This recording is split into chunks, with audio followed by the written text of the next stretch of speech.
So, ayan guys, at nagluto tayo ng tortang talong. Yung talong guys, hiniwa-hiwa ko lang siya. Hindi ko siya dinorog. Hindi ko siya inupi-upi. Kundi slice ko siya, tsaka ganyan. Nilagyan lang ng egg. So, ayan. At tayo'y magbaliktad. Ayan. Baliktad na.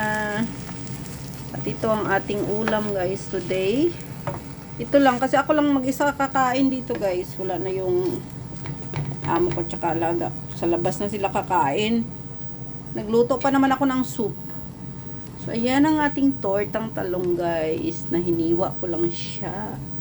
Prito ko muna siya. Tapos lagyan ng tortang, torta, itlog na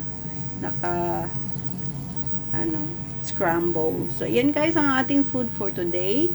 Thank you so much for watching. At ayan ay luto na guys.